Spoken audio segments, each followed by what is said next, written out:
Et le premier thème, c'est les pandémies. Alors, je voudrais vous parler un peu des pandémies. La pandémie, c'est quoi? C'est lorsque une maladie est mondiale, c'est-à-dire sa propagation se répand rapidement. Par exemple, nous avons aujourd'hui la maladie du Covid qui a presque attaqué presque toutes les parties du monde.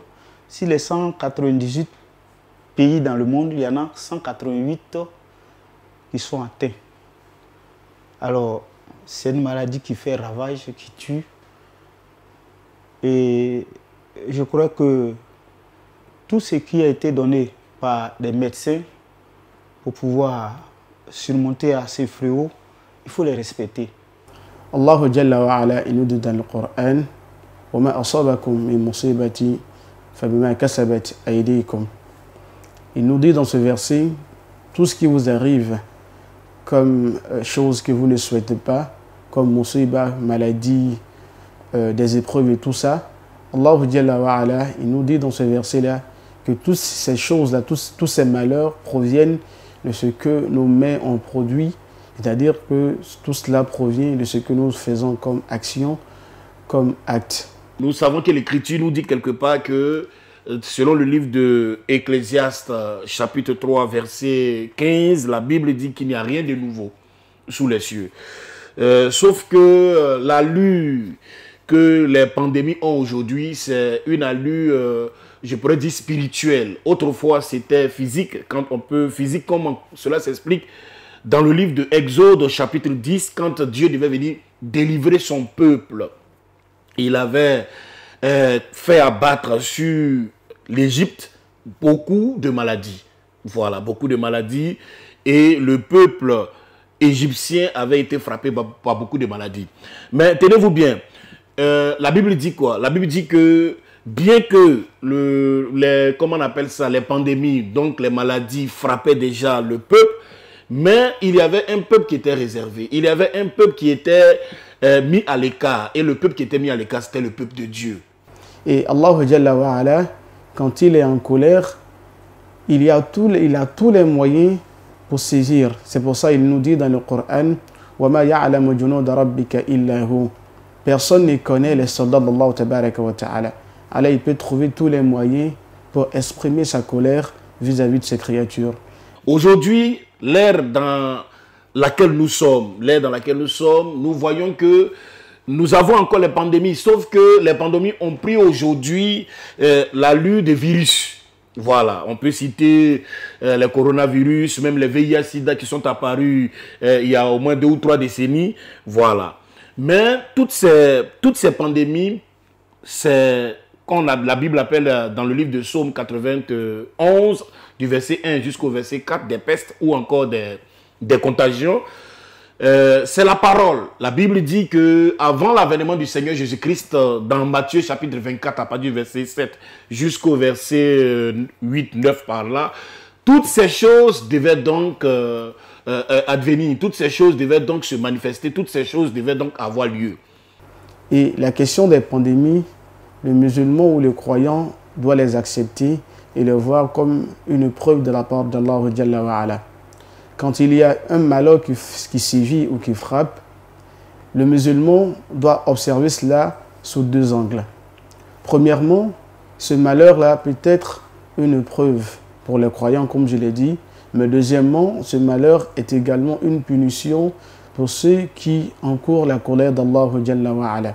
Voilà, je peux même ajouter même à cette liste des pandémies les tremblements de terre. Voilà, il y a de cela des décennies que la terre ne tremblait pas. Là, nous voyons les éruptions volcaniques, tout ça, ça fait partie dans, comment on appelle ça, à l'échelle mondiale de la grande liste des pandémies. Donc, c'est vrai que ces pandémies sont un signe. Voilà, aujourd'hui, les pandémies sont un signe annonciateur où Dieu interpelle la terre, Dieu informe le monde que certainement le monde court et le monde est dans ses dernières minutes. Parce qu'il arrive par moments que Allah Jalla wa Ala, quand il est en colère et que quand il frappe, il ne regarde pas qui est bon et qui est mauvais. La punition d'Allah, par moment, quand il la lance, cela s'adresse à tout le monde. Et on doit donc se donner les moyens donc, de se protéger donc, contre cette pandémie-là. Il y a des solutions qui ont été données, des solutions hygiéniques et tout ça. Et le croyant, il ne doit pas se dire que quand ça me touche, cela vient de la part d'Allah. Le fait d'utiliser les moyens pour se protéger fait partie de la foi. Donc on ne peut pas se dire que, donc, comme c'est une question, je suis musulman, j'ai la foi, si ça me touche, cela vient d'Allah, effectivement. Mais Allah également, il te donne l'obligation, il te donne la permission d'utiliser tous les moyens qui puissent te permettre donc de te protéger contre cette maladie-là. Alors, je crois que nos médecins qui sont à la charge de notre santé font beaucoup d'efforts, beaucoup de travail pour que nous soyons vraiment à l'abri. Ils sont encouragés et à respecter vraiment ces personnes-là qui veillent sur notre santé. Nous leur tirons le chapeau pour ce grand travail entrepris dans le monde entier pour que véritablement la paix surtout dans la santé. Je disais comme ça que, voyez-vous que du temps de Moïse déjà, on pouvait donc assister à cela. Mais aujourd'hui, Dieu permet encore que ces choses-là puissent arriver parce que toute la parole de Dieu, naturellement, doit s'accomplir. Et la parole de Dieu devant donc s'accomplir, mais il y a un peuple, il y a une race, il y a des hommes que Dieu a mis de côté. C'est pas Dieu a dit quelque part en Psaume 91, à travers David, il a dit, 1000 à votre gauche, 10 000 à votre droite, aucun ne sera atteint. Voyez-vous que nous assistons à des pandémies. Nous avons connu cette affaire de, comment on appelle ça, Ebola, Sida, tout ça là. Mais toutes ces maladies, toutes ces pandémies, le Seigneur a mis un signe sur ses enfants. De sorte que là où le signe, c'est-à-dire la maison, prenons par maison, la maison aujourd'hui a un caractère spirituel. Quand Dieu parle de maison aujourd'hui, il parle des individus, des bâtiments dans lesquels Dieu habite. Et ces bâtiments dans lesquels Dieu habite ne pourront jamais être atteints de ces pandémies. La preuve, on a vu dans l'Ancien Testament, du temps de Moïse, que toute maison où est appliqué le sang, et ce sang-là, à caractère spirituel aujourd'hui, devient le Saint-Esprit. Donc, tout enfant de Dieu dans lequel habite le Saint-Esprit, cette maison-là, la mort ne peut pas entrer. L'ange de la mort n'avait donc pas accès à cette maison. Et quand on est dans une situation de pandémie, le musulman, comme je l'ai dit, la toute première des choses qu'il doit se mettre en tête, c'est que cette pandémie-là est d'abord une preuve venant d'Allah Jalla wa Ala. Deuxièmement, cette pandémie est pour Allah Jalla wa Ala une punition. Troisièmement, le musulman, il doit se prémunir de tous les moyens qui puissent lui permettre donc de se protéger contre cette pandémie-là. Alors frères et sœurs, je crois qu'il faut faire beaucoup attention, surtout suivre ce que les médecins nous ont prescrit.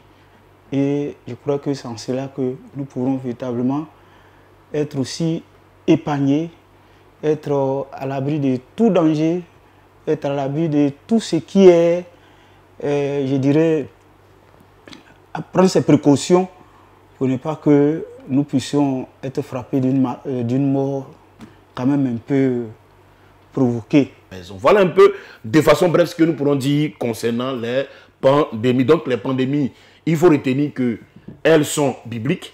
Elles sont bibliques et je pourrais même dire que la parole de Dieu devant donc s'accomplir. Il fallait que tous ces signes-là s'accomplissent. Mais Dieu a toujours mis un peuple à part et de telle sorte que tant que tu seras donc le Saint-Esprit de Dieu, la parole de Dieu, tous ceux qui accepteront le Seigneur Jésus-Christ et dont le Saint-Esprit habiteront en eux ne seront pas donc soumis à ces pandémies. Dieu les épargnera toujours.